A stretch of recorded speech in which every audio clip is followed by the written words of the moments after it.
नमस्कार दोस्तों, कैसे हैं आप सभी का स्वागत है आपके अपने चैनल राजीव कॉम्पिटिटिव क्लासेस में। दोस्तों, आज का वीडियो आप लोगों के लिए काफ़ी ज़्यादा इंपॉर्टेंट होने वाला है। आज के इस वीडियो में हम लोग बात करने वाले हैं सभी शिक्षकों के बारे में। आज के इस वीडियो में हम लोग ये बात करेंगे कि 8 पे कमीशन लागू होने के बाद जितने भी बिहार के शिक्षक हैं जिनको राजकर्मी का दर्जा मिल चुका है, उनका सैलरी क्या होगा। सबसे पहले बिहार में नए नियमों BPSC TRE के तहत शिक्षकों को वर्तमान में 7वें वेतन आयोग के आधार पर सैलरी मिल रही है। वहीं 8वें वेतन आयोग 8 पे कमीशन को लेकर देश भर में चर्चा तेज है। यदि आप वर्तमान में 7 पे कमीशन और भविष्य में मिलने वाली संभावित सैलरी यानी 8 पे कमीशन के बारे में जानना चाहते हैं तो अच्छे तरीके से इस वीडियो को देखिएगा। सबसे पहले वर्तमान स्थिति 7वें वेतन आयोग के तहत सैलरी वर्ष 2026 में किस प्रकार से मिल रहा है सो समझिए। अभी जो आप लोगों का DA है वो 60% कर दिया गया है, 58% से बढ़ा करके 60% DA।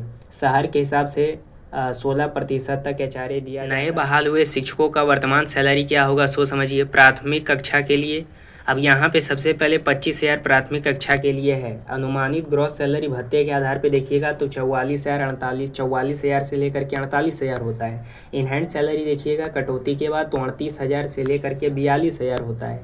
वहीं अगर यहाँ पे 6 to 8 वालों का देखिएगा तो 25,000 इनहैंड सैलरी देखिएगा। उसके बाद फिर ग्रॉस सैलरी देखिएगा तब आपको समझ में आएगा। उसी प्रकार से 9-10 वालों का देखिएगा तो यहाँ पे बेसिक पे उनका 31,000 यहाँ पे दिया गया है। अनुमानित ग्रॉस सैलरी उनको 54,000 से लेकर के 59,000 मिलता है। इनहैंड सैलरी उनको 47,000 से लेकर के 52,000 मिलता है कटौती होने के बाद। 11-12 का देखिएगा तो 32,000 है और उनका जो सैलरी है यहाँ पे कटौती होने के बाद 49,000 से लेकर के 54,000 होता है इन हैंड, लेकिन ग्रॉस सैलरी होता है 55,000 से लेकर के 61,000।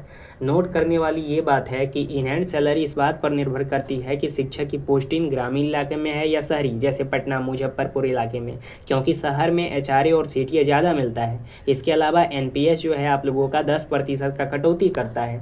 भविष्य की स्थिति क्या है 8वें वेतन आयोग के बारे में अगर बात करें तो यहाँ पे देख सकते हैं आमतौर पर नए वेतन आयोग में सैलरी तय करने के लिए फिटमेंट फैक्टर तय किया जाता है। माना जा रहा है कि 8वां वेतन आयोग में यह फिटमेंट फैक्टर 1.92 से लेकर के 2.57 के बीच हो सकता है। अगर न्यूनतम अनुमान 1.92x या उससे अधिक का उछाल है, जैसे अगर 8 पे कमीशन लागू कर दिया जाता है तो जो अभी वर्तमान में पहली से 5वीं कक्षा के लिए बहाल हुए हैं, अगर उनको 25,000 मूल वेतन दिया जाता है तो उससे सीधा बढ़ करके 48,000 हो जाएगा, यानी कि 50,000 रुपया पार कर जाएगा और इस आधार पे सिर्फ आपको बेसिक पे मिलेगा। महंगाई भत्ता देखिएगा तो उस समय आप लोगों का 0% कर दिया जाएगा। समझने वाली बात है, अभी तक जो महंगाई भत्ता 60% दिया जा रहा है वो 7 पे कमीशन के ही आधार पे जब 8 पे कमीशन लागू कर दिया जाता है और स्पेशली 1 to 5, 6 to 8, 9, 10, 11, 12 बिहार के जितने भी शिक्षक हैं जिनको राजकर्मी का दर्जा प्राप्त है, उन्हें अगर प्राप्त हो जाता है तो आपका जो DA है वो 0 कर दिया जाएगा,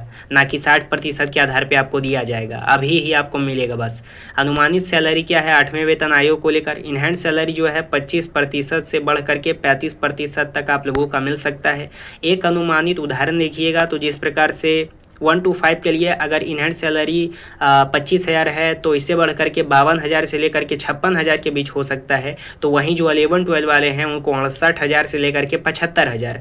फिर HMST वाले हैं उनको भी सबसे अधिक मिलेगा 75,000 के पार, विशिष्ट वालों को भी मिलेगा। ठीक है, ध्यान देने वाली यही बात है कि 8 पे कमीशन को लेकर सिफारिशें जारी है।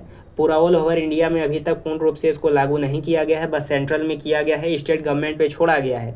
हालांकि कैबिनेट से, सचिवालय से ऐसा फैसला आ रहा है अभी धीरे धीरे कि 27 के एंड तक यानी 28 के शुरुआत में इसको लेकर फैसला लिया जाएगा। ठीक है।